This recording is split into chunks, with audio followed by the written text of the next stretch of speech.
We've already been introduced. Myself, I'm Sue Agnew. I'm based up in the northwest of Scotland, near Ullapool. I recognise some of the people attending this, which is absolutely lovely. And I'm the Farming with Nature project manager, working particularly on the biodiversity audit. Chrissy, who will introduce herself a bit later on, is, as we said, the biodiversity audit project officer. So welcome to this webinar. We've been developing a biodiversity audit that can be used for all farmers and crofters.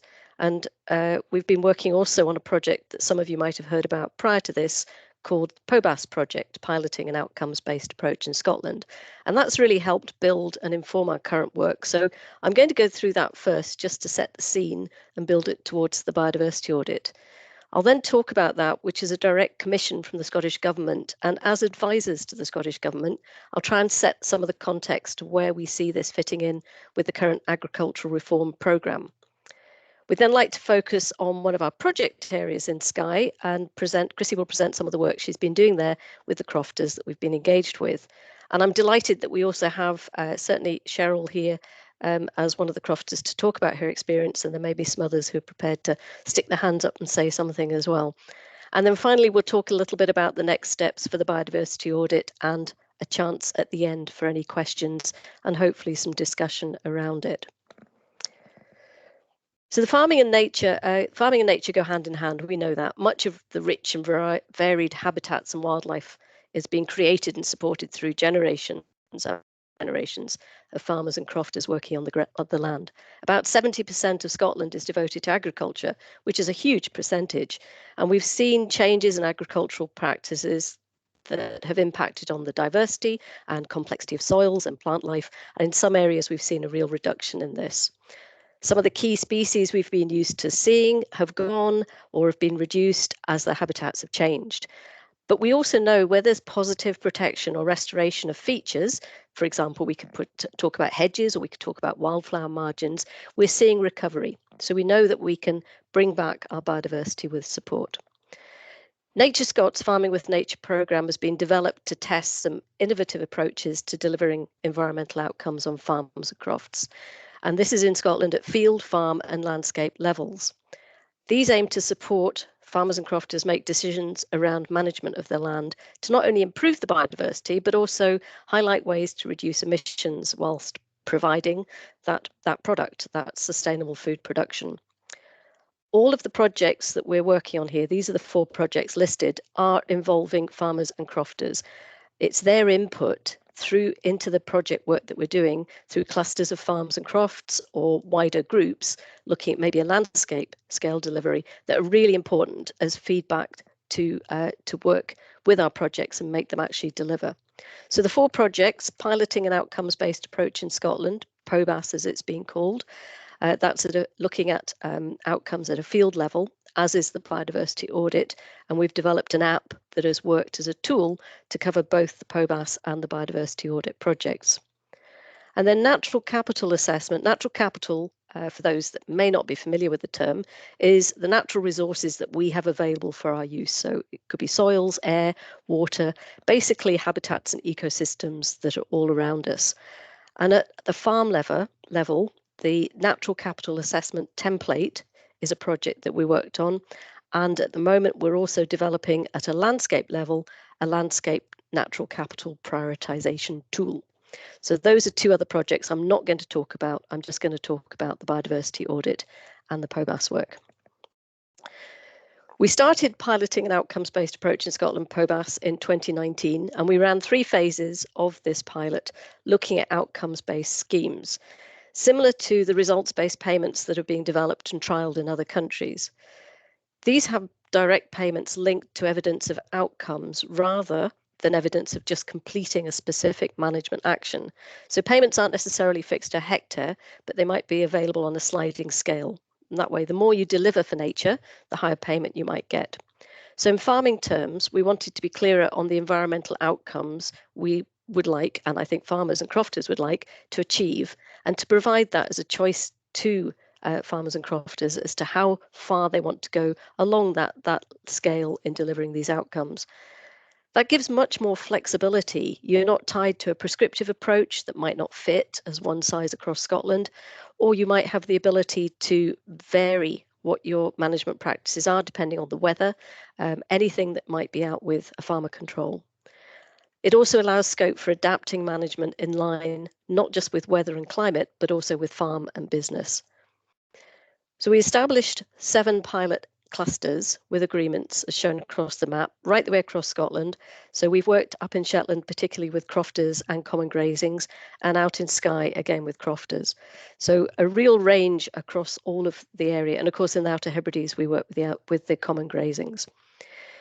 With these 80 farmers and crofters, we developed and tested the approach for the POBAS scheme, where we targeted specific habitats or themes in each of these areas and built assessment scorecards relevant to each of the habitat we were looking at.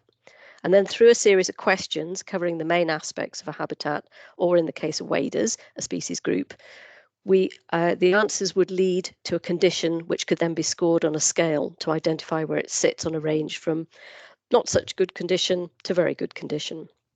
So we use questions based on, for example, the number of different species of plants in the habitat, or how the vegetation structure was, such as in clumps, whether or not species of plants had the ability to flower and set seeds, and any particular threats that might exist to the condition of the habitat.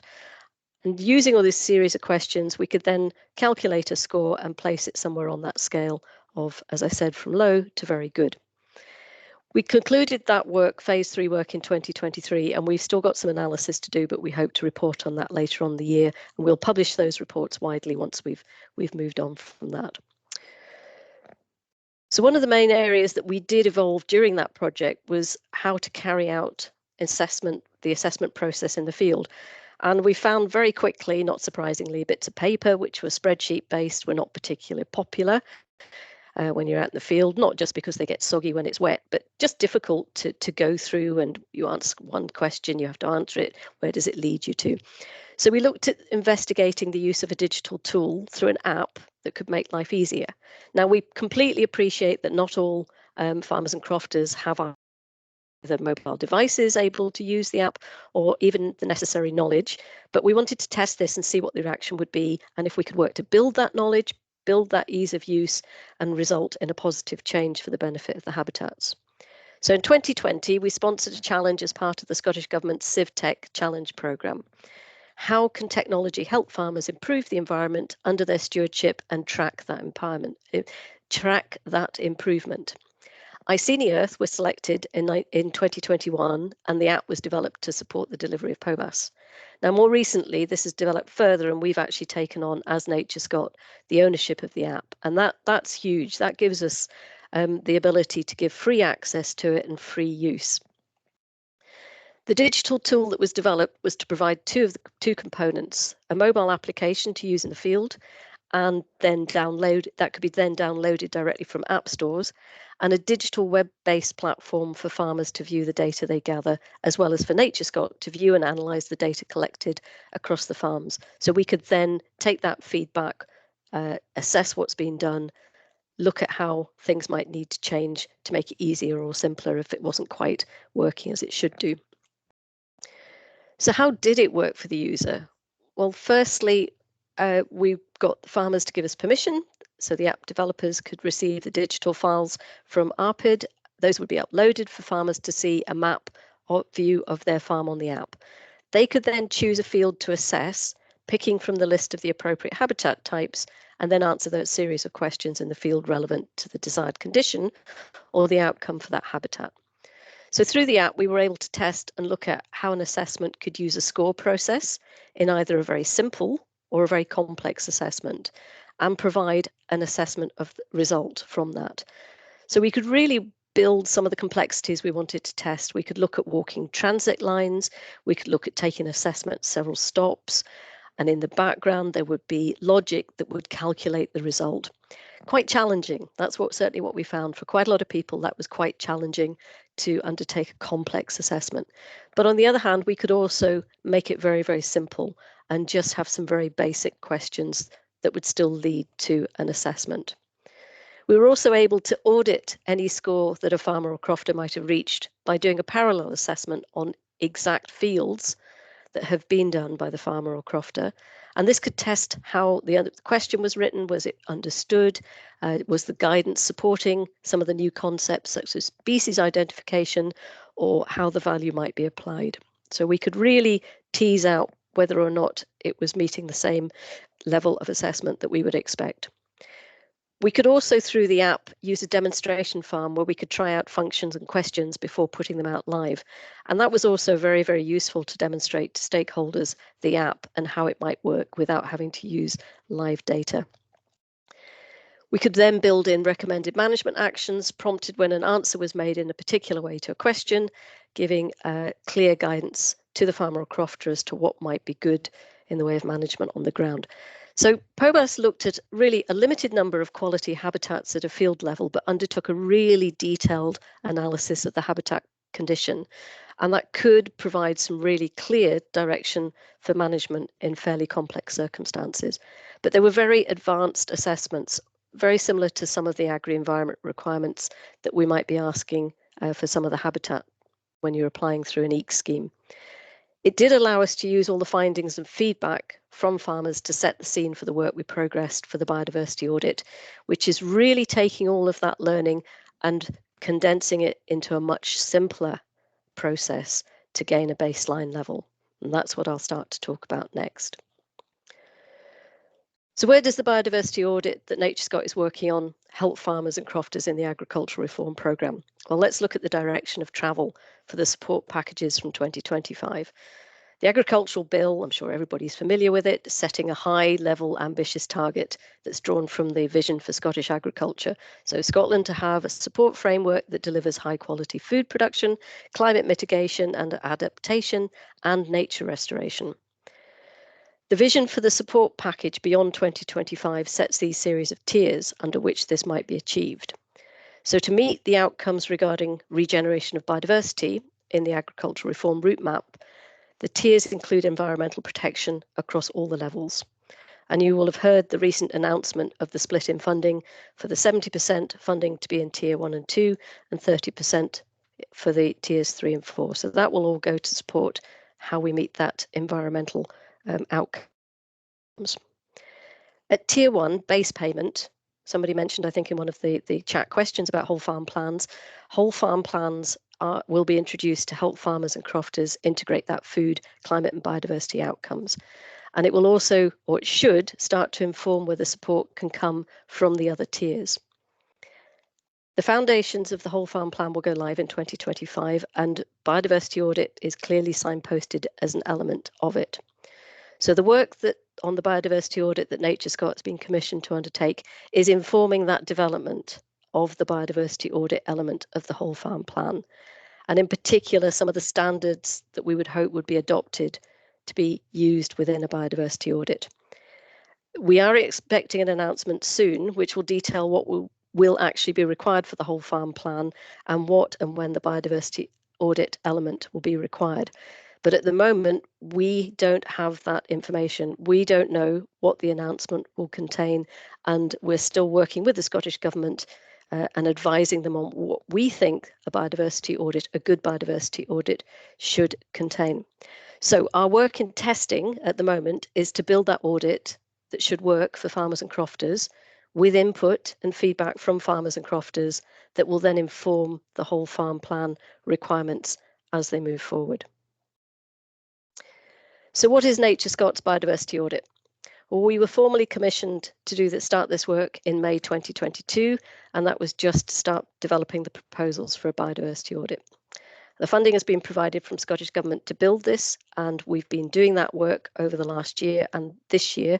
So by spring this year, we hope to have something that can be tested much more widely by farmers and crofters. We'll have spent all of it last year, and Chrissy will talk a bit about that, going through the testing on these two stages. So there are four main steps as shown here on this slide. First of all, we need to baseline what we have. So we need to map the habitats. Once we've done that, we can look at measuring some of the habitat condition. We can then identify what management might be necessary to retain, restore that habitat, and finally monitor those changes, and that sort of cycle continues. So initially, those first two stages, the map and the measure, are the ones that we've been working on. And our key aims within this all the time has been to try and develop a biodiversity audit that will help farmers and crofters identify, baseline map all of their holding and give a basic condition assessment of a range of habitats across their farms and crofts. And it should be done, well, we hope, with the app. It provides an easy to use tool to help you do that. We'll also then start to develop the ways to signpost the appropriate management measures across the next two tiers, tiers 2 and tiers 3 of the rural support framework as it develops. And that'll be something we'll be building over this next year and recommending and building the monitoring that will go back into the whole process. So we followed on with our same clusters that we've been working with from our POBAS work, continued to engage with our group of farmers and crofters across Scotland.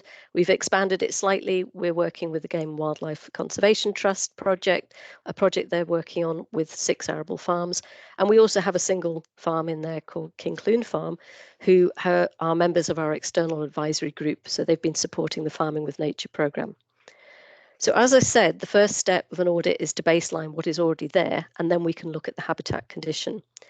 So having tested these first 2 steps over the last year, having developed them from the POBAS side of things, we've continued to use the POBAS app as the tool, and the initial testing and feedback has provided the stages I'll talk about next, where we'll be testing more widely this year, and Chrissy will, as I said, will talk more about how it worked in the Skye cluster.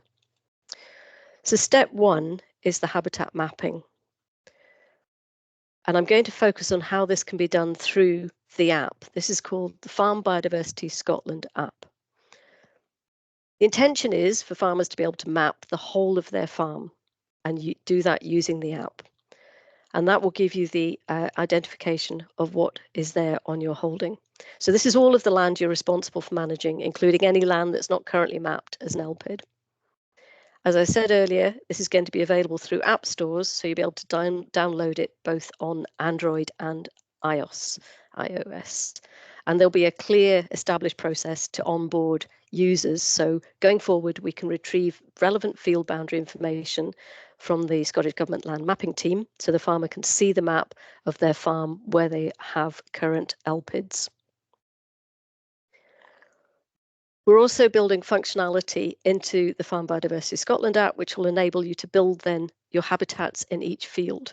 So existing fields that you have can be edited and new areas can be added to that, and then you can assign a habitat or feature type.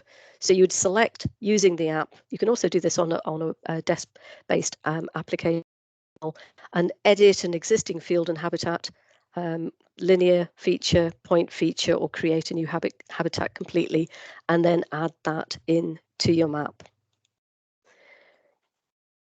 You can then select the relevant habitat category from a standard set of habitat and feature categories that are relevant. We've been working on these for quite a long time, so they're very relevant to the habitats that are found on farms and crofts. And a number of these will be very, very familiar if you've looked at an agri-environment scheme, because they are pretty much the same that are used for your EECS farm environment assessment. So you can select through the field, you then select the relevant habitat category, and then you'll be able to move that on and undertake a habitat assessment. And the habitat assessment will automatically populate depending on the habitat you've chosen for that field. I'll talk about that in a minute. We've established around 34 habitats and features. Each of these have a mapping standard, so they read across to UNIS or MVC, and that can be provided if anybody is familiar with those and has already got habitats mapped using a similar or another classification system. We've done a lot of work in the background to use that. We've also provided brief descriptors to help everybody look at each of the habitat types and decide which is applicable to their fields or habitat. And this is something we're really going to be pushing out to test this summer. Does this help actually identify the habitat correctly? Is the terminology right? Is there something we need to explain more?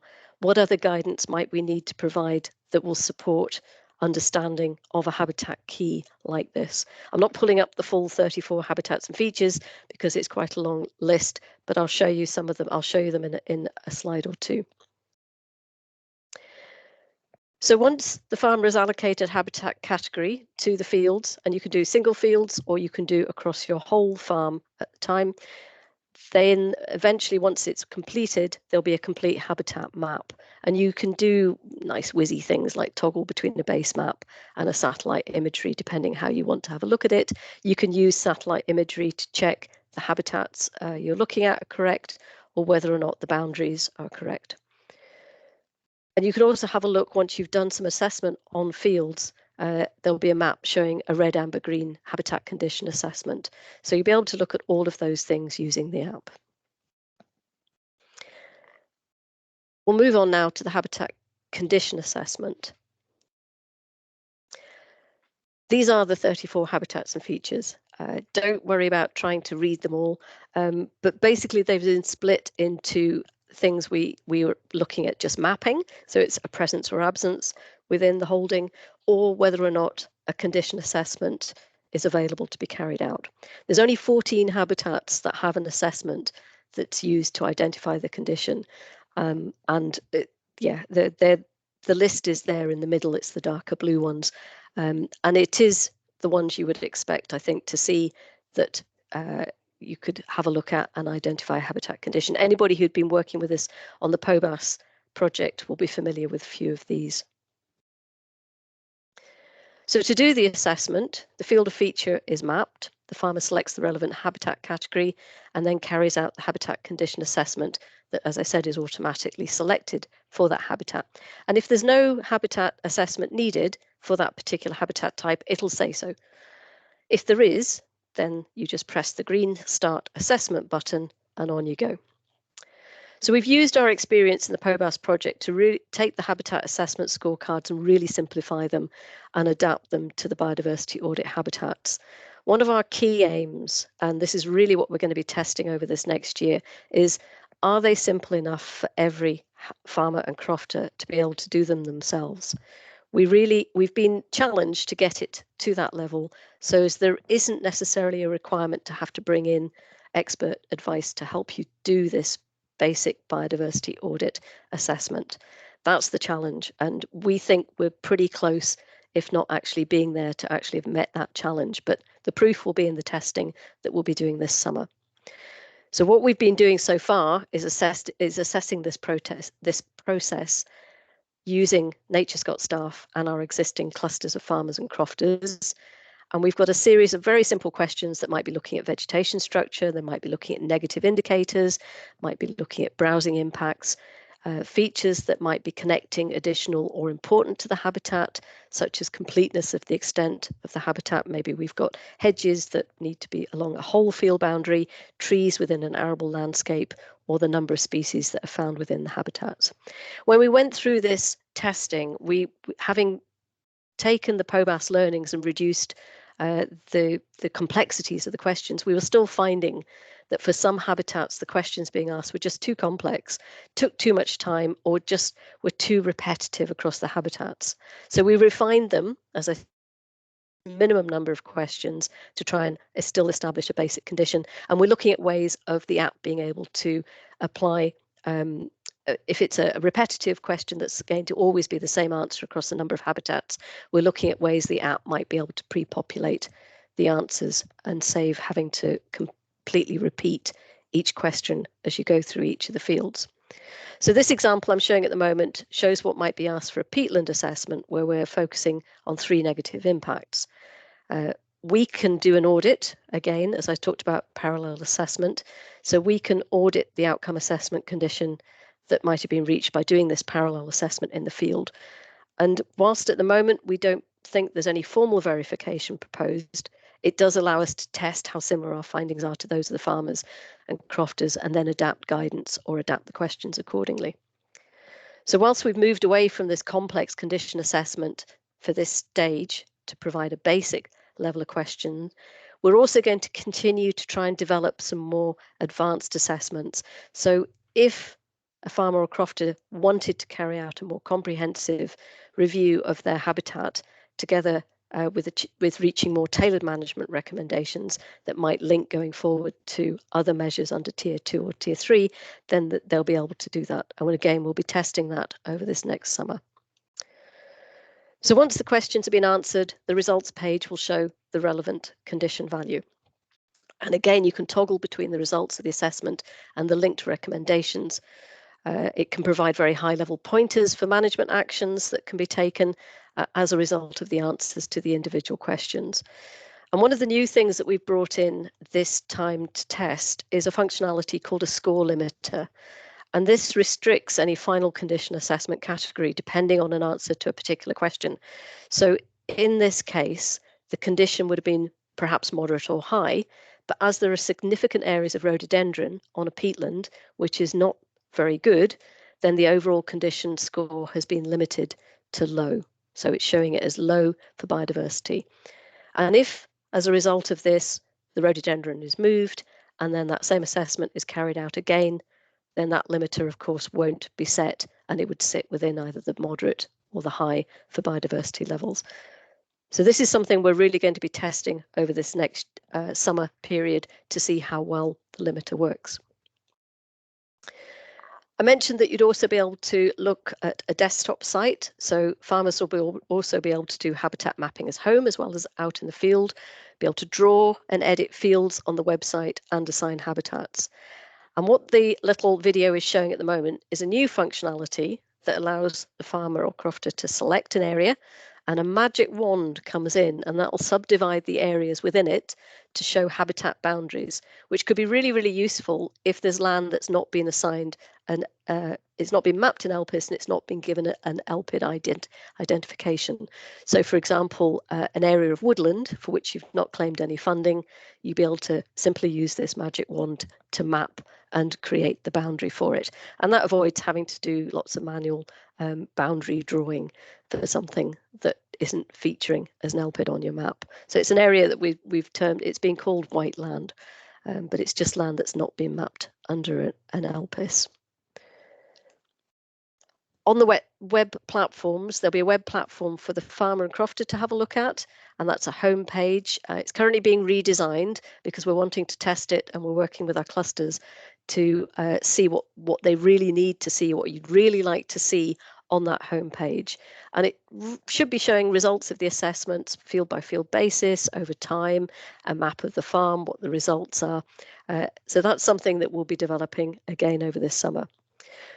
We also have a Nature Scott dashboard, and that'll allow us to look at the data and the analysis for all the farms. And we can look at national or regional scales. We can drill down to individual habitat assessment levels. We can look at individual farm levels, and we can gather the data so as we can see how well the biodiversity audit app process is working in gathering all of that data. Finally, just to mention, there will be an ability to download or print maps, both to show the farm with the habitat categories or showing the red, amber, green results from the habitat condition assessment. So another useful tool that could be used there.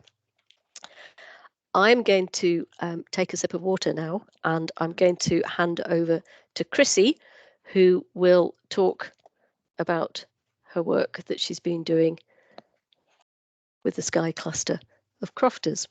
Chrissy, can I hand over to you, and I'll pass on to the next slide. Yes, thank you, Sue. Thanks for handing over. Hello, everyone. My name is Chrissy Valuri, and I'm the project officer for the Sky Cluster. I'm actually based in Perthshire, and I'm a smallholder myself. And I feel like I have to apologize a bit because I had a big dental appointment earlier this afternoon, and I really wanted the local anesthetic to have worn off by now, but it hasn't. So if you struggle to understand some of the bits, please put it in the chat, and now we can pick it up later. So I'll tell you a bit about what we did on Sky last year, and then you get a chance to actually hear from one or two of the crofters and how they found working with the project with us. So what was the cluster setup? In total, we had 8 participating crofts. The majority was in and around Edinbane, 1 near Romsdal and 1 near Portnalong. All crofters who participated in the POBAS project continued to work with us in the biodiversity audit. And so POBAS was all about testing actions on the ground to improve the scores. For that, we went into detail with the crofters on how to make those changes on the ground. For example, with the use of a small-scale bracken bruiser on one of the crofting townships, or the use of no fence collars to manage upland grazing without putting fences in. So the POBAS phase concluded early last year, and then we started engaging with the crofters on the biodiversity audit. But for that, can we please go quickly back to one of Sue's slides earlier? Can you change slides now, please? Yes. So just to put it into context, because you've seen quite a lot of the slides just now, well, all the work we did on Sky fell under the stages 1 and 2 of the 4-step approach.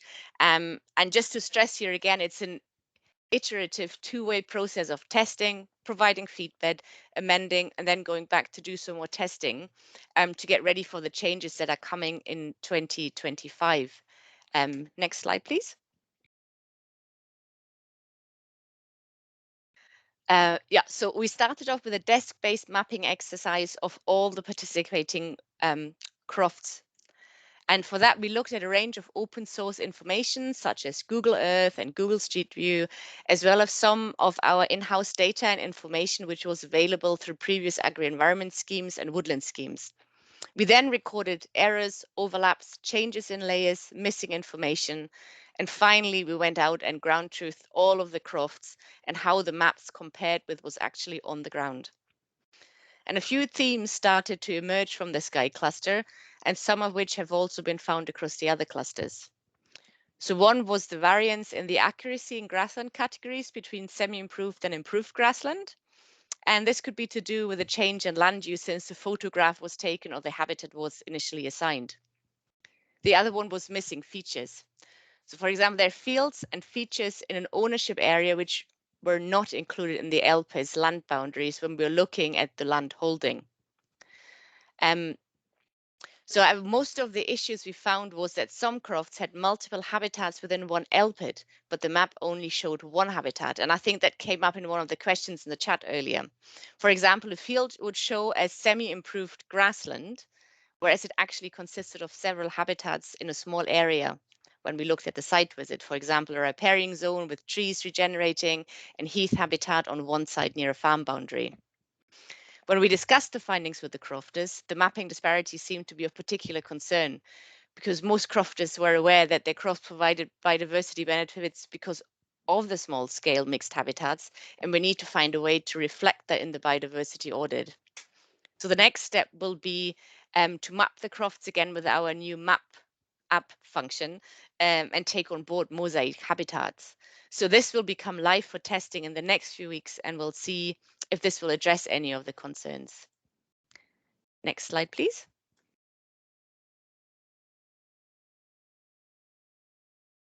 The next step, the habitat assessment, is building on the POBAS habitat condition assessment, but evolving and simplifying this across a broader number of habitats.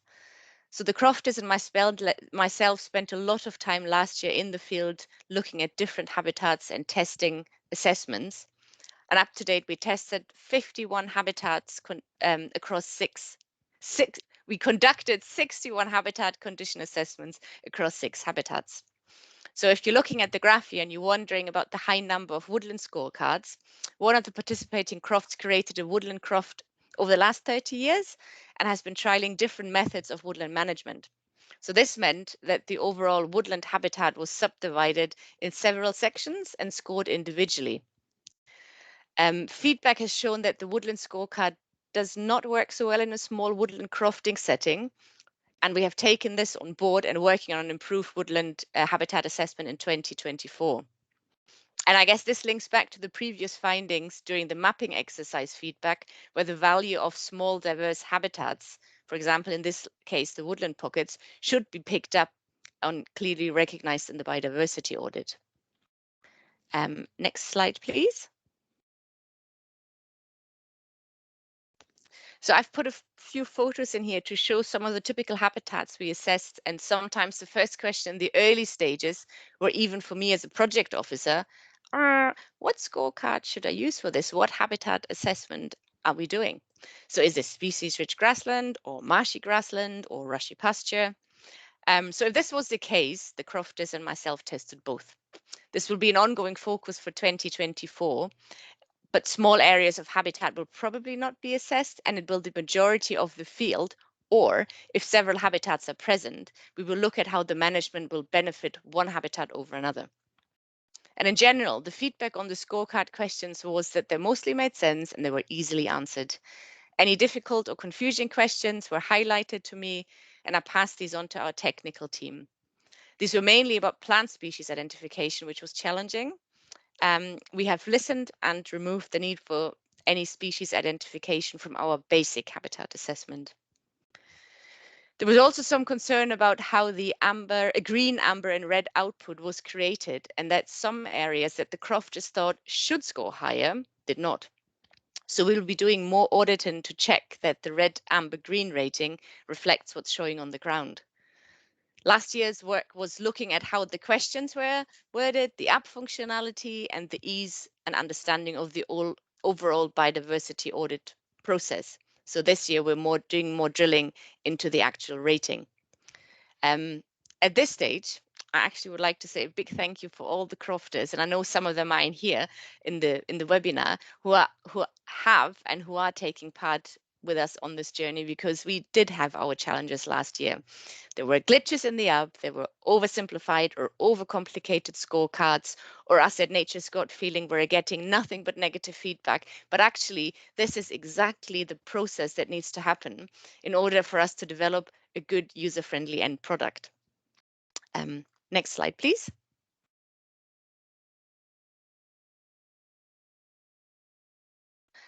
And I want to spend a bit of time talking about some of the other things we did over the last year, which is engaging with and learning from the people on the ground.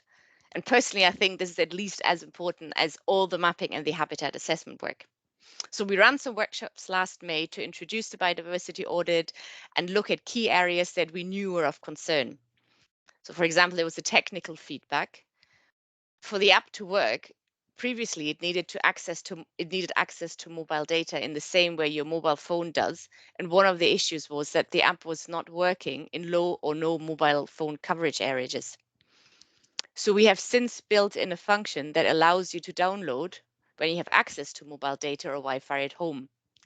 And then you can download the map and your habitat assessment so that when you go out in the field, you don't need access to any mobile data and it can be used offline. We also worked on showing how crofters can extract the data from their crofts to a web-based platform so they could see the results. We did some training and knowledge building on species identification with the crofter, and this proved to be very popular and fun day in the field. So within less than an hour, we had folk on the floor looking at the tiniest leaves and flowers and discussing with one another why it would be this plant over another. So it was really nice to see some budding peer-to-peer support emerging, which is what we ultimately be hoping for. But we also provided one-to-one training and support as and when requested to build the feedback. And one crofter even commented that he now sees Tormental everywhere he goes now. Change slide, please. So this is Tormental. So you know as well what it looks like. But joke aside, we recognize that there are different levels of knowledge. And whilst we'd like everyone to recognize Tormental, we have also simplified the habitat assessment at a basic level, so you don't need to have plant ID skills. However, there will also be an advanced habitat assessment where this knowledge will be needed. Next slide, please. Also, one of our crofters accommodated a Fast Connect event where we introduced the biodiversity audit. And this was a great, very engaging event with many crofters expressed interest in finding out more about the work and how they could come involved and test themselves. So Nature's Gut is now in discussion with FAS on how future events could be built on increasing biodiversity knowledge on Croftland. I will also talk about the wider engagement in the biodiversity audit as part of the next steps. So what would be great for you for taking away? Next slide, please. I'm really happy to read this out because I also know Yvonne is part of the webinar tonight. So I'd like to read out one of the feedbacks we got from one of the crofters, and I think it nicely reflects the message from our cluster, because overall there has been agreement that this has been an interesting and educational project in terms of increasing crofters' knowledge of habitats on the crofts and raising awareness of what could be possible in order for these habitats to not only survive but thrive.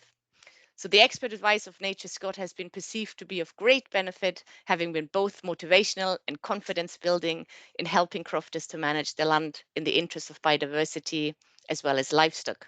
So that came from Yvonne, one of the crofters and SCF board members. But rather than me reading out now more of the feedback, I would like you to hand you over to Cheryl. She's here with us and she is one of our participating crofters, and we'd like to hear a bit from the experience that she had working with us. And I hope she's still on the call. She got stuck in a queue behind a traffic accident, so she managed to join us on her mobile phone. Can I just check, Cheryl, are you there? I'm there. Can everyone hear me okay? Yay! Yes, so we can. Yeah, a really positive experience working with the POBAS programme and the Biodiversity Audit. One of the pictures of the croft habitats was my very long but not very wide croft, and I think it might be the case in the team's meeting here that everyone with crofts knows that it's a very small bit of land, but it comes with a lot of different habitats. Mine goes from the sea quite far inland over and it becomes quite dense moorland, but in amongst it's got ancient wood pasture, it's got species rich grassland, it's got improved grassland, it had some very low scoring bracken infested land, it's got bog, it's got another layer of improved grassland, and then it's got moorland, and that's all within a 5 hectare parcel. So rather than split an already small croft up into even smaller fields, POBAS supported me by buying 4 no fence collars that I put on my cattle, and I was able to graze them on the moorland areas of the field and keep them out of the woodland pasture to allow the trees to be ungrazed and not stripped back by the cows, and to keep them out of the bog, rather than the sort of financials weighed up that it was cheaper doing this management with the collars, pushing them onto the moorland land and keeping them out of the bog and the woodland, rather than creating so many different runs of fencing all around the field. The app, it's been really user friendly. I've definitely been a critic of it too, because despite having such fun with Chrissy going about the grassland, and yet finding Tormentil, vetch, getting really excited over vetch and Devil's-bit scabious, and just seeing how many different species we could see, it's not the reality that everyone's going to have as much fun poking about the flowers, and finding a way that the app can be user friendly for the general crofting and farming community.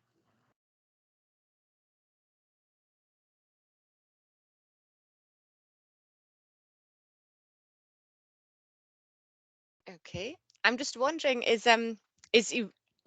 you still there, Cheryl? Sorry, I can't see you on my screen. I'm still there. I don't know if there's anything else that you'd like me to talk about as well, Chrissy, or if anyone's got any particular questions. I think maybe we can come to the questions at the end. Chrissy, were you going to see if there was somebody else who might? Yes, I think I have it. spotted Yvonne somewhere earlier. Yvonne, can you make yourself known, please? I've seen your name. Hiya. Hi. Yes, would you be able to say a couple of sentences how you found being engaged with the project over the last year, and what you sort of want to spread the message? Well, we found it really interesting because we thought the habitat was probably quite mono, but in fact it's not. And you can do some quite basic things like where and when you graze your cattle, about when you put them out into certain areas, in order to allow the wee flowers, the wee wildflowers, for them to seed. And that actually fits into strip grazing and I suppose regenerative type grazing as well. And I think one of the main things about it really is it makes you aware and increases your knowledge of the habitat of which you are responsible for managing. And to me, that's one of the main things about it. And as to echo a bit of what Cheryl was saying, that we spent a lot of time for the first year of it walking about with our heads fixated, our sight fixated on the ground, trying to identify the different species there, the different types of grasses, and it was quite good because instead of your head being up in the clouds that, and you trip over, it kept you steadier in your wellies, staring at the ground. But it was, I think it's really useful. The app is really, really good, not in terms of, it was very frustrating at times to use it, and I'd lost data on it, and I felt like throwing my mobile phone away into a bog. I remember that email correspondence. We got it sorted. But it's new, so these things are only to be expected.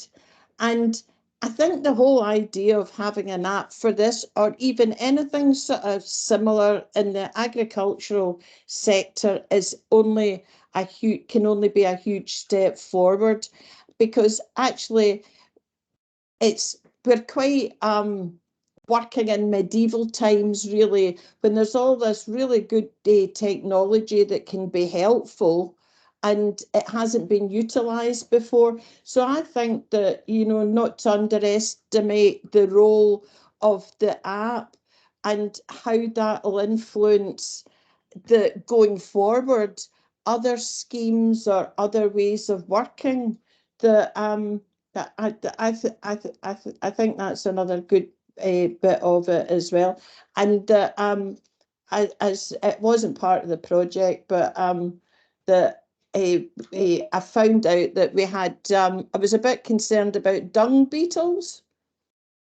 That I used to see a lot of dung beetles, when you were a kid, and that I hadn't seen many, but I was gratified to learn that there's actually 3 different species of dung beetle on the Croft, and that we actually don't need to spread the dung, because the dung beetles and the worms do the job. So that's one less job.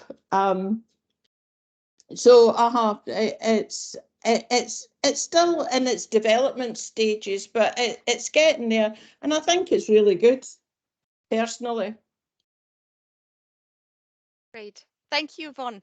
Now, Sue, do you want to talk a bit about the next steps or address some of the comments? No, we'll go on to the next steps and then we'll get to the end, and then we can come back to the comments. So bear with me a second and I'll just share my screen again.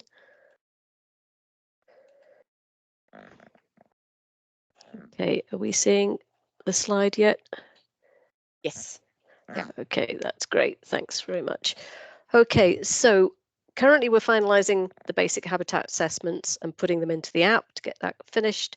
And this will mean that we can then move forward and do a bit of initial testing on the habitat mapping functionality and the assessments that are linked to them with our current group of farmers and crofters over the next couple of months.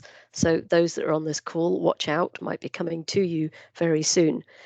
And then in May, we aim to be in a position to go to a much wider group of farmers and crofters to test this biodiversity audit, really ramping up to several hundred testers.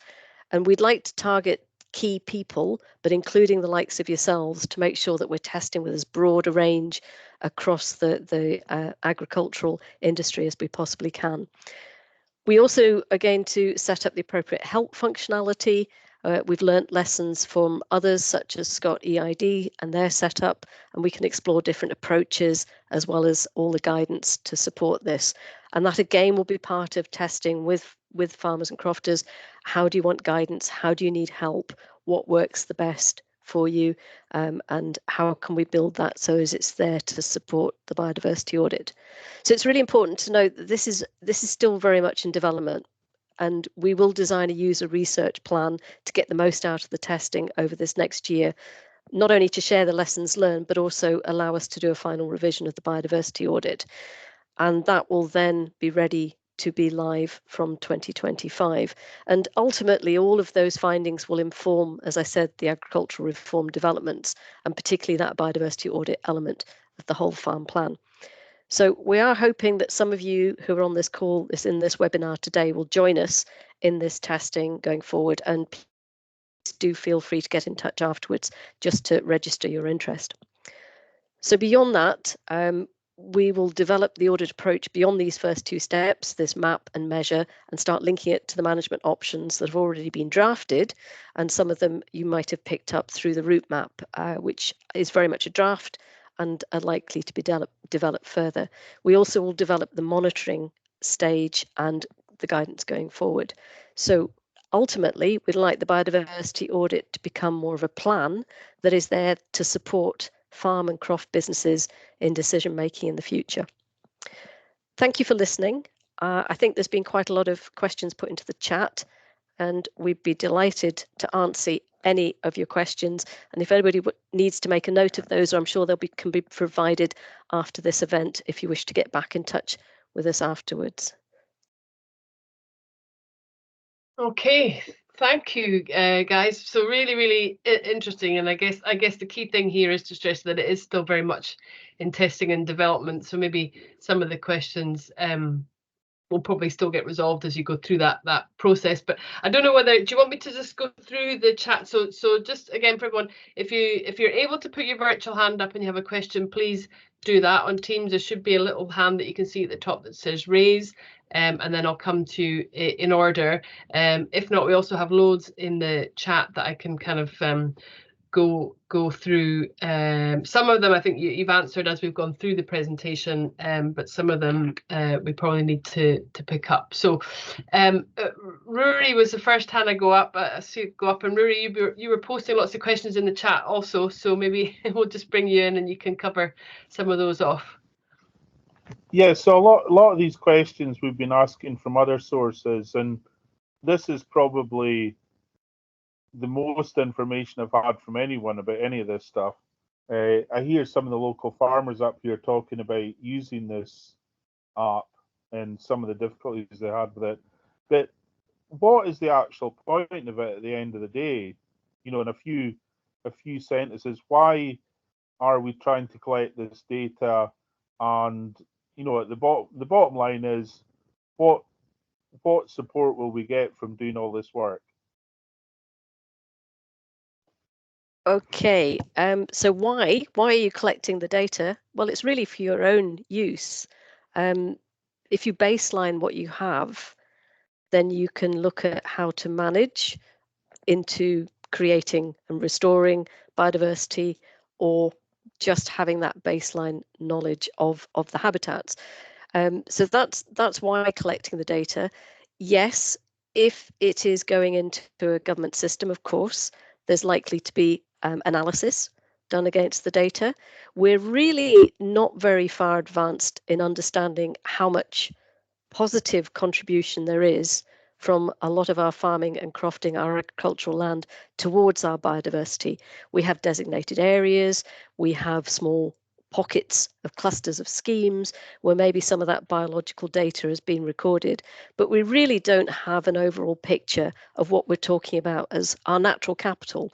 What is our biodiversity value across all of the land that you are managing and have ownership of?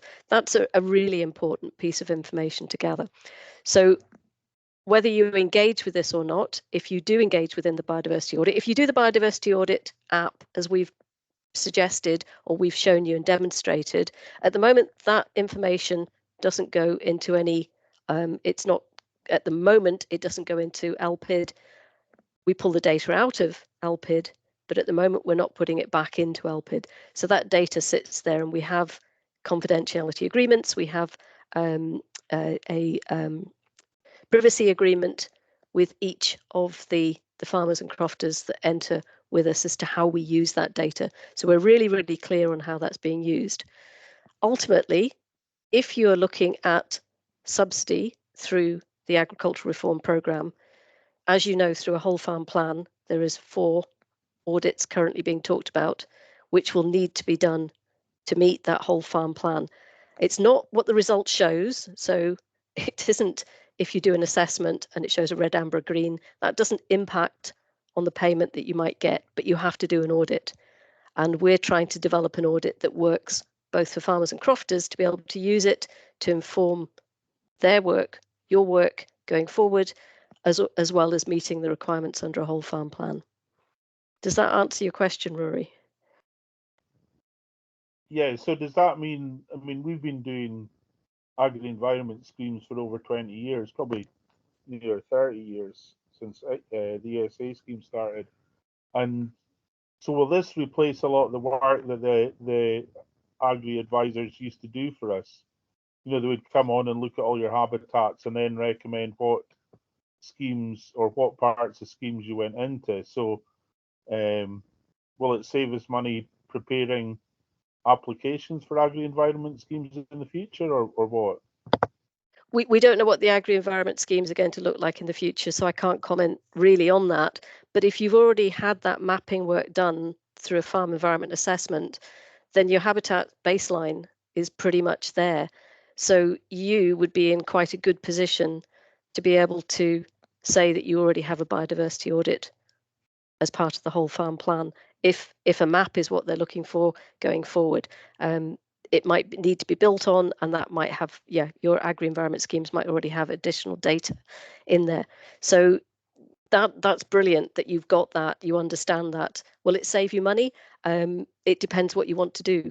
It depends what you want to do with the information. It depends what management you might want to put on the ground, and it depends how much your understanding is of your habitats and how you manage them, which if you've been in agri-environment for quite a long time, it sounds really good. That's really positive. Okay, thanks. I think I see what's happening now. Okay, thanks, Rory. Can I pick up, Louise, a couple of the questions that were in the chat sort of quite early on in the discussions we had? Sarah was saying, are you working with others like John Gilliland and AHDB to get sort of a joined up picture across the UK, or is this just within Scotland? The biodiversity audit work that we're doing is just within Scotland. There are various other academic researchers and other plans, schemes that cover other country areas. This is very much just looking in Scotland. We are talking to our country agencies. We're talking to them. We're all sharing the information that we're doing. We've been talking most recently with Northern Ireland. They're developing another approach, a slightly different approach. We're sharing things. As we said, the app is owned by NatureScot, so we're sharing how we're developing an app, and other partner agencies are looking at whether or not that might work in other parts of the United Kingdom. So from those, from that side, yes, and we are working with the research institutes within Scotland. But at the moment, is there a particular thing you're thinking of, Sarah, with the Gilliland, John Gilliland and AHDB?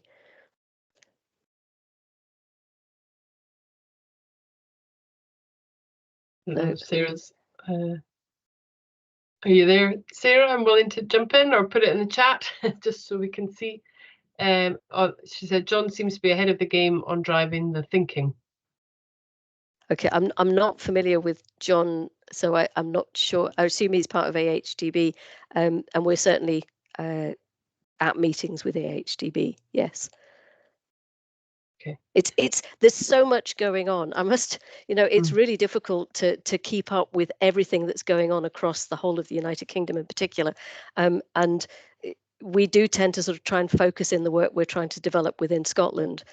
as well as keeping an eye on what else is going on and what we can learn across the other parts of the United Kingdom. But there is so much going on. It's an awful lot to try and keep up to date with. So just kind of picking up on that point, there was a couple of questions in the chat about what the app might or might not be linked to. So one Lizzie asked if it was linked to the natural capital tool in any way, and I think I saw a question about somebody else asking, what was that one? I've lost it. Well, while now. you're finding that one, I'll Yeah. answer Lizzie's question on the Yeah. on the natural capital tool. Obviously, the landscape scale natural capital tool is also a project within the Farming with Nature team, and they're developing a slightly different approach, and we've been developing our approach in our way for a number of years before the landscape tool started to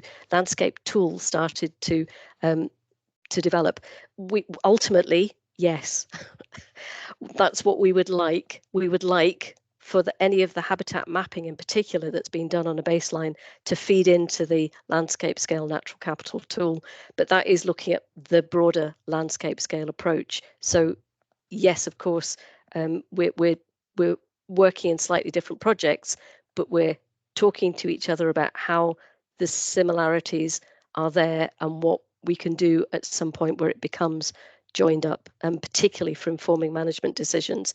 It's a slightly different approach, the landscape scale natural capital tool, and obviously the work that we're doing in the biodiversity audit is directly linked to the current agricultural reform programme. So we've got a very clear remit within that, and we're trying to make sure that we're moving forward with the aims that I said before. But ultimately, we're all in the same organisation and we do talk to each other. So hopefully at some point they'll all come back in together into a nice, happy family.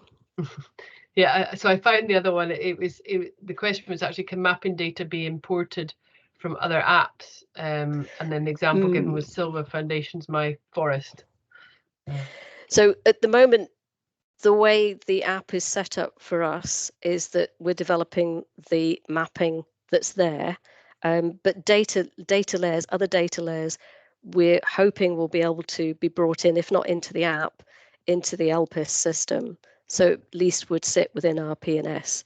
But at the moment, if you look at the habitat, the list of habitats that we've developed, they need to have a read across, obviously, to other apps that have used slightly different habitat approaches or mapping approaches, and we've not got to the stage yet within our app that we can start exploring that, but we will. I hadn't heard about the Silver Foundation's My Forest. There are a number of others that we're very familiar with, particularly where they've been asked to do it through the industry side. So we do have a long list that we're certainly looking at, and we'll add that one to it.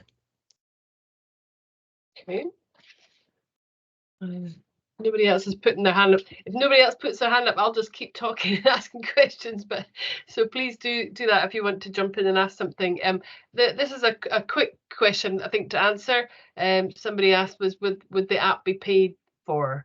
But I don't think it's free. It's free for use. I think because NatureScot owns it, it will be free for use, absolutely. And if you want to come along and start testing it with us, then we'll be able to look at how that could work as well. You'll be pleased to know there's quite a few volunteers in the chat of people who want to take part in the next round of testing. And what the question that's been asked there is, who do they contact if they want to sign up to do that? So just one of your cells, or is there a specific email address? No, at the moment we're just taking a sort of like a noted interests, because we're not yet at the stage to launch it. So if you can email either myself or Chrissy, we'll start creating a spreadsheet of everybody who's interested, which is absolutely fantastic. And then when we're ready, which will probably be towards the end of May, we'll be able to go through how to access it, how to download it, how to start working on it, what user research, etc. We'll be looking at engaging with you. So that's great that we're getting volunteers. That's super. So could one of you maybe drop your email addresses in the Chrissy, chat? do you want to put yours in? That'd be great. Thank you. And then people can pick it up from there. Okay, so we've got a couple of hands now. So a change from my voice will come to Jane first, please. Hi, yeah, I just want to read out a question that I put in the chat that's not been answered. Several people have mentioned baselines and improving scores.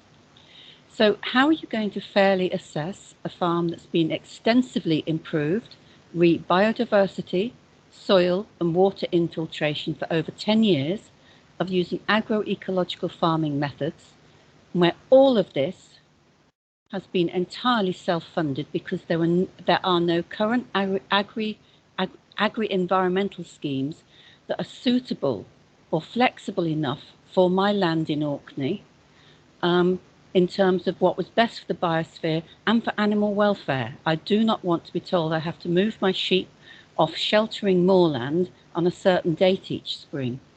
So my options for improving my score are far more limited than one of my neighbours, who is your traditional, done it this way, carry on doing it, let's spray like mad farmer. He will be able to get a very low baseline and very, very quickly get lots of brownie points for some massive improvement. I can't. I've done it. So how are you going to fairly deal with this situation regarding baselines and improving? Thanks. That's a really really good question, and it's one we have had quite a lot. So for your baseline assessment to meet the tier 1 base payments, it's not to do with improving your score. It's just to do with undertaking a biodiversity audit. So you will get your payment under the tier 1 base payment, regardless of whether you're showing your whole farm as red, your whole farm as amber, or your whole farm as green. It's when you start, yes, applying for stages to then take that into management, that's when you will, well, there will be options for management. It's not yet been identified or worked out how that would work. But I guess if you looked at a traditional EEC scheme, you still might be paid to retain, or you might actually be encouraged to improve. It's not being worked out yet how that's going to work.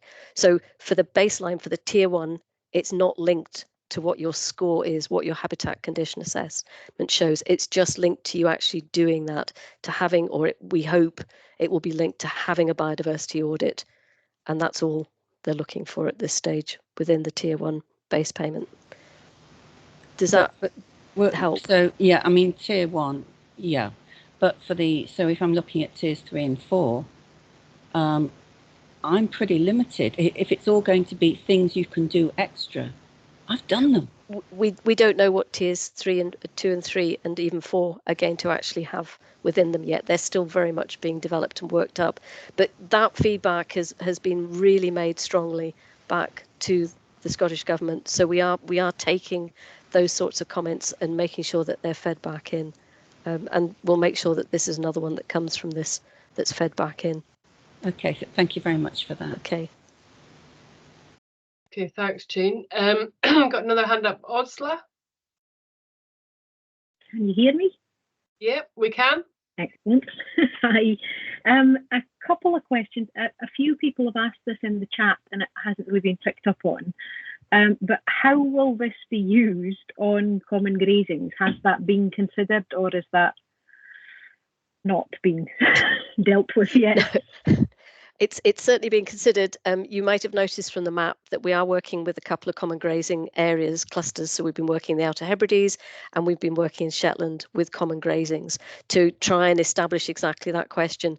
The detail of how it will apply will be the same for any of the subsidies. So if it's a common grazings that applies for a subsidy for their area of land, then whatever is under a biodiversity audit, hopefully the common grazings will also be able to do. So if, for example, it's doing the map within the common grazings holdings, the ability to be able to pull together a map, it could be a very, very simple map, and then a habitat assessment might be something that the common grazings want to carry out themselves as part of their biodiversity audit. So it's in there, it's been logged, it's been looked at as, I don't want to make it sound as though it's at the top of the list, but it's been put in there as something that needs to be looked at additionally, the common grazings element. So yeah, it's definitely part of the considerations. In the same that small holdings are also being looked at. If the, I think we need to be very careful that we're not overburdening smaller holdings to do a lot of work.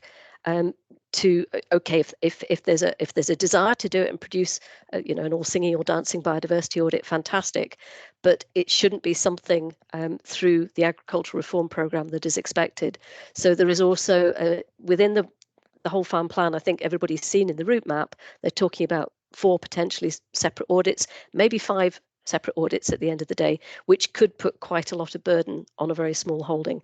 So they're looking at ways of having a more integrated approach to the audits. No detail on that yet, but it's very much in there and it's being considered. So both those cases have been pulled out as special issues that need to be looked at. Yeah, I mean, certainly in our area, looking at common grazings applying for Tier 1 funding for the grazing rather than that being connected to individual businesses is a really fundamental change in how people have been working for generations. And I would imagine that will mean, certainly from the Common Grazings committees that I know and work with, I'm an ag advisor for SAC Consulting. From the common grazings that we deal with, I would imagine we will see a mass exodus of people who just can't deal with this on a common grazing. And that is a really big worry, because then you have no way of incentivising positive change. The other question I was going to ask is, do we have any clarity yet on, like, I mean, obviously this is coming in, we're all going to have to do it. How many people will be able to do it on their own, I would question, but okay. Do we have any idea on actually how often this will need to be repeated? Will it be annual? Will it be once every 3 years? Can I just tag something onto that, Sue? Sorry, before you answer it. Somebody else has asked also, is like, what will there be a specific time of year that you need to do the audit? So we can maybe kind of cover those together. So I'll just reinforce what I said right at the beginning, is this is a biodiversity audit that Nature Scott is developing. It isn't necessarily going to be the biodiversity audit that you will have to do for the whole farm plan. So just to be really clear on that. So the testing that we're doing is helping informing what is possible, what isn't possible for the whole farm plan. What has been talked a little bit about is exactly that. How often would it need to be repeated? And I think that comes down to, first of all, how often you want to repeat it, but also how often then the reform programme will ask you to repeat it. And at the moment it's being talked about on a 5-year cycle. That's the level it's being talked about. Now, if you've already done a habitat baseline map and nothing has changed in 5 years, then nothing needs to change on the map. If you've maybe built up some assessments, and assessments are part of the biodiversity audit, then you might wish to do a reassessment if there's been some changes that are done. And that could be at any stage, but 5 years is the level that's being talked about for being repeatability. Sorry, what was the second bit, Donna? About whether my brain was focused on that bit. Yeah, no, sorry, whether you'd have to do it at sort of a specific time of year, but I guess that falls into what it's being used for as well. Yes, exactly. If you can recognise habitats, or you know what the habitats are within your field, you don't even need to step out into the field. You can do it from your desk. You can do it from the kitchen, and you can then identify the habitats on your map and have them there. If you needed to go out and look and use the descriptor because you weren't sure what habitat you were looking at, then we can give some recommended times as to when that is best to be done. And yes, usually it's when things are looking at their best. It might also need to fit in with farming activities. If you're going out to look at a grassland, for example, maybe it's better before it's been cut, or maybe it's better before it's been heavily grazed. So that would be very much up to the farming practices. If we move into, that's just at the basic side, we're trying to really build these basic habitat assessments so as they're simple and they should be done with knowledge from the table. If you want to do something that's more complex and advanced, then it might have questions in it around species and looking at identifying flowering plants when they're flowering. And again, we'd give very clear guidance as to when that should be carried out. But again, as I stress, that's not part of the biodiversity audit necessarily that the whole farm plan will ask you to do. We don't know. We really don't know that, but it's just part of the testing that we're doing. So there's two sort of stages in there, isn't there? There's what might be required under the whole farm plan, bare minimum, and then there's what you might want to do because you're really interested and you want to build that knowledge and you want to look at the management that you'd like to put on the ground to change what you're looking at. So two stages in there. So Sue, I guess that what that triggers, sort of triggered a question in the chat there, is about so you're saying there, but you're not sure if this is a biodiversity audit you'll need to do for the whole farm plan. But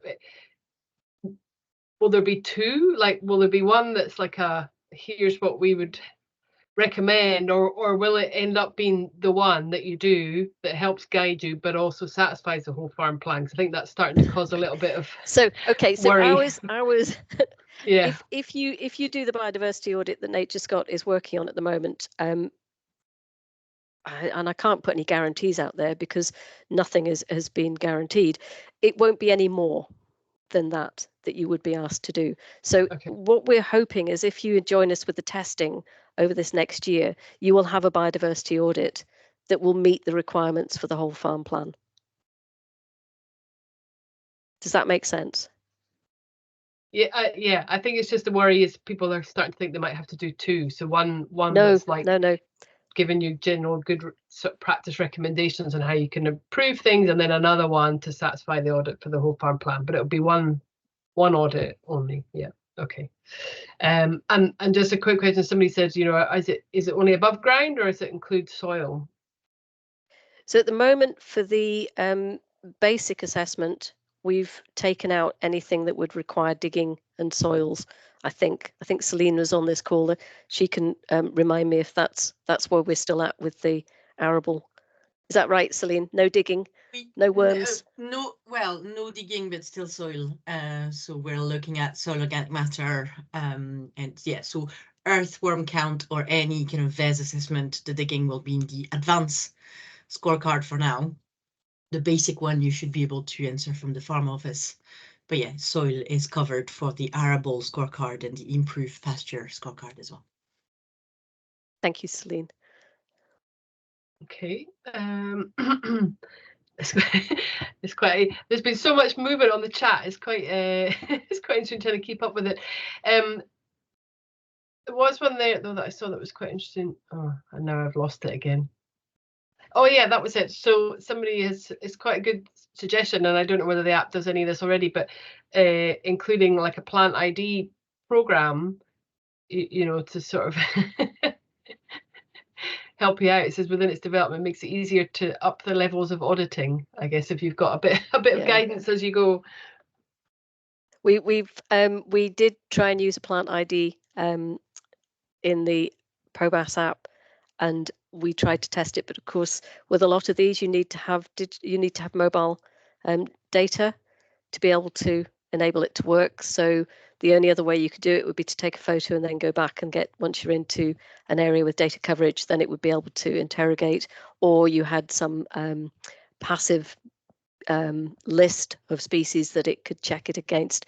So we've been through that one quite a lot, and that's really why we've removed anything to do with species ID within the basic habitat assessment work, because it was quite complicated to take forward. But there's a number of other apps out there that generally species identification could be done through, and I'm sure everybody free apps that I'm sure other people would be able to look at. When we come on to looking at the advanced scorecard, and there might be species identification within that, we're trying to find ways to support that, take your photo, etc. And the other one we're trying to do is, if you do find something that looks exciting or is in a field that you really want to record on a species level, we're looking at ways that you'd be able to log that by taking a photo as well. So then if you went back the next year to check, you could see whether or not, you'd have that photo as a record and exactly where it was, because it would geolocate it as well. So these are all things that are in there. App building is quite a science in itself. But yeah, we've taken that as feedback from the last year's work. Chrissy, did you want to say anything more on the species identification stuff? You did a lot of field work using or looking at species. Yes, no, I agree. We had these discussions, I think, every time I went out for a field visit. And obviously there were some easy ones that everyone could identify very easy and quickly, and others found it harder for some of the smaller, especially if you're then going out specific times of the year and the flowers might have already flowered. So it was all very yeah, it was for some that felt quite disheartening. So I think that's also why we fed that back and we decided for the basic card, there is no plant ID needed. If you're interested anyways, you automatically have it. So that will feed in really nicely into any advanced cards. And for those who learning more about the species, there will be time to do that in the advanced bit. So for the basic one, we did decide, you know, I know everyone likes Tormental and knows it now, but we're not going to put any species ID in there for the time being. Okay, Cheryl's really showing off in her car now. She's managing to share screenshots of the app. Oh, great! While she's sat in the darkness. So, just saying that she found it really user friendly. So she's just sort of been sticking various shots up there if anyone wants a look at them. There is one question that I guess is on everyone's mind, and ladies, I know some of this is not within your control at all, but please can you remind us when there will be certainty on details such as whole farm plan, etc. But I don't think you know the answers to that either. we don't have a date. We thought there might have been a bit more of the announcement at the NFUS AGM. There wasn't. It just covered obviously the budget side. We understand that there is something that is going to be coming within the SAF window. That's what we understand. So that's not too far away, but what that will be, we don't know. If you read the route map does say there is a commitment, I think it's by March, I think it's by the end of the financial year, to provide more detail. I think it says that somewhere within the route map, but we don't know any date and we don't know what that detail is likely to be. Mm-hmm. I think that's well, yeah, but it's one of the biggest struggles I think that everyone's got at the minute with all of this, is just starting to understand some of the detail and what that actually then really means, you know, for everyone on the ground. So yeah, but I appreciate absolutely, and yeah, not within your control. We completely sympathise. You know, we are just advising to the Scottish Government. We don't make the policy. The policy is made by the policymakers within the Scottish Government. And as much as we try to influence and advocate good practice, good standards, they're the ones ultimately that will make the decisions. Yeah. Okay. So we've got a few folks obviously starting to drop off now. So I just wanted to kind of pick. I've sort of tried to scan up and down. I think we've covered most of the stuff. But if anyone can see a question in the chat that I think is really, really important that I haven't picked up, please do raise your hand and shout out now. Donna, if it's of use, if we can get a list of the questions afterwards, we'll try and pick up on any that we've not managed to answer, and we can, I don't know, you know, if you've got a format you can post them on that we can put back, so as we do make sure everybody, it's really important that we do answer everybody's questions if we possibly can, or at least say that we can't answer them. Yeah, well, yeah. Either way, yeah, no, that's fab. We can pull the chat out. Lucy has got her hand up though, so Lucy, do you want to come in? Hi, can you hear me? Yes. It was just I did put it up on the chat, but you answered most of it. But just a wee question at the end for you know, how long do you, and I know it's a kind of difficult question because it depends on how big your place is, but what sort of time scale are you looking at for completing an audit? That is a really, really good question, because again, it's something we've been trying to test over the last year, the length of time it takes to actually do this.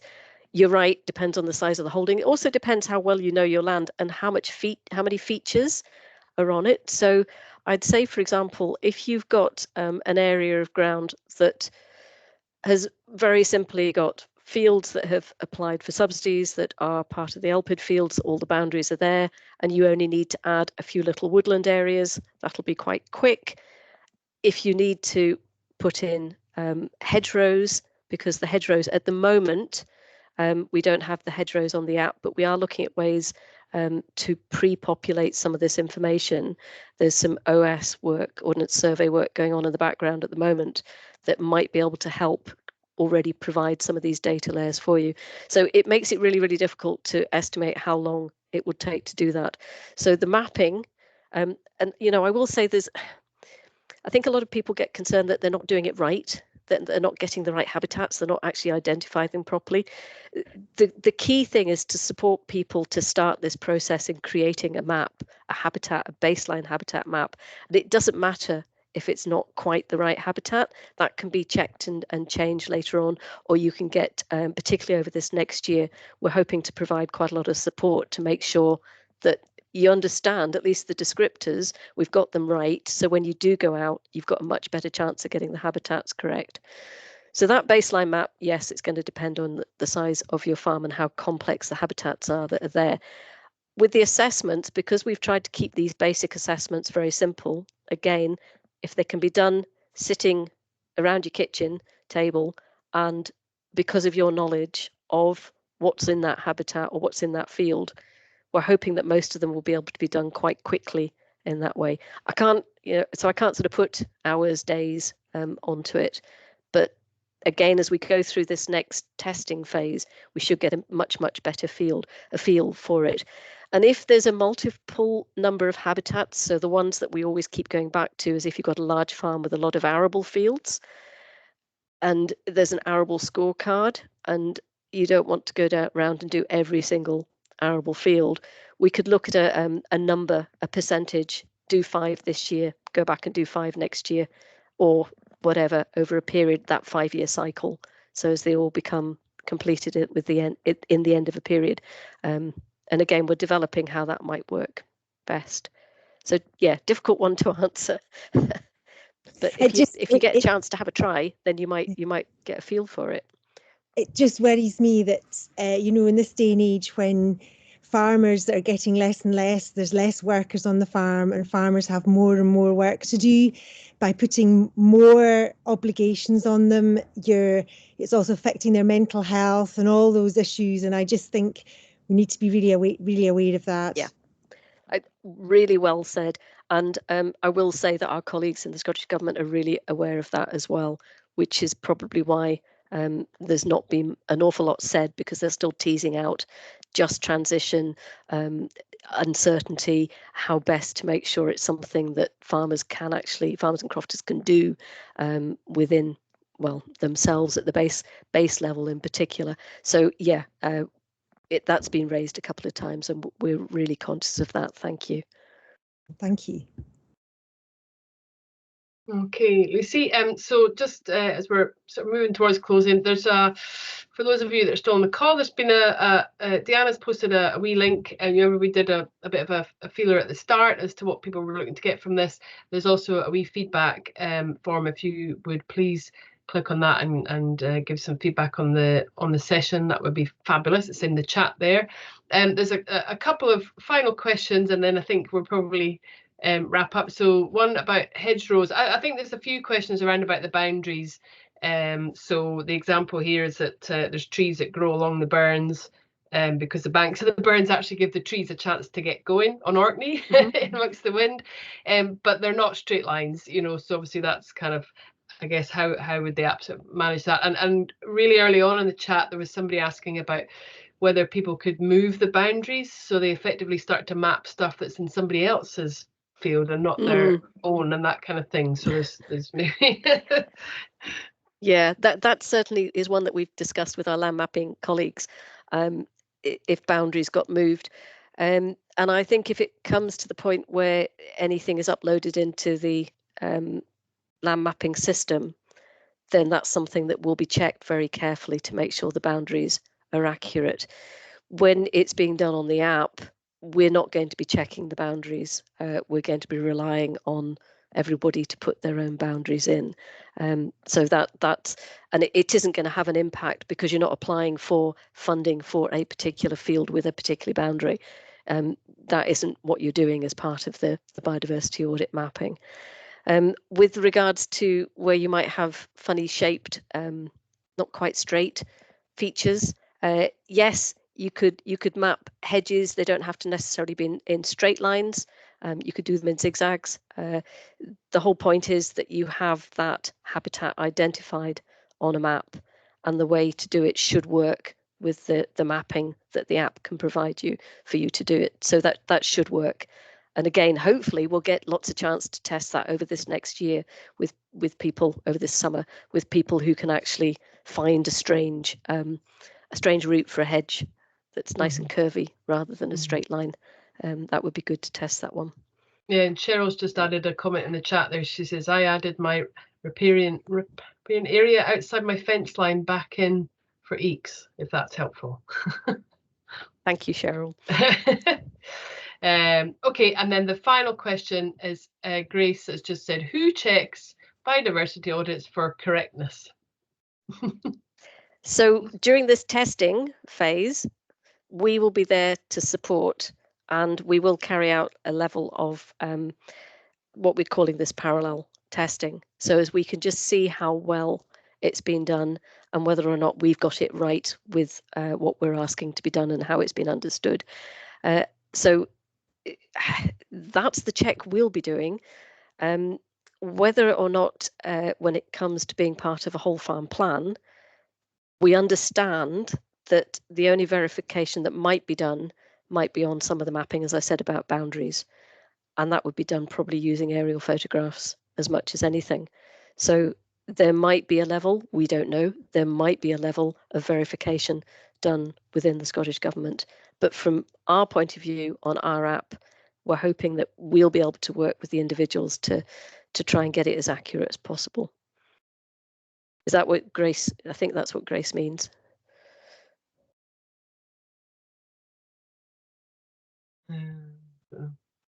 Grace, if you're still here and you want to say yay or nay, then that's fine, but if not, don't worry. Okay. All right, I think we've probably covered, that's a huge amount, and that's been really informative. Ladies, thank you very, very much for coming along and talk about that this evening. What we'll do is, we'll take the questions out the chat. We'll pass those on to you. Hopefully those that wanted to take part in the next trial have picked up your email addresses and they can give you a shout, but if not, then they can get in touch with yourselves or somebody, and we'll point them in the right direction. Obviously a huge amount of work still to do, as you say, but it's all very interesting stuff. But thank you again, and thank you all, everyone who's attended tonight, for giving up your evening to come along. Hopefully you find this useful. Please do final shout out for completing the feedback. This webinar has basically been delivered as part of the agroecology strengthening livelihoods programme, which was funded from the Knowledge Transfer Innovation Fund. There's been several groups around the country taking part in various sort of knowledge sharing activities. Quite a lot of them I saw were on the call tonight from the Crofting group, but hopefully you find this very useful, and any further questions, I'm sure the ladies would be more than happy to receive your emails about them in the future. Definitely. Yeah, great. All right, well, on that note then, we'll say thanks very much everybody again, and good night. Great. Thank you. Nice to see everybody. Thanks. Bye. Bye. Bye.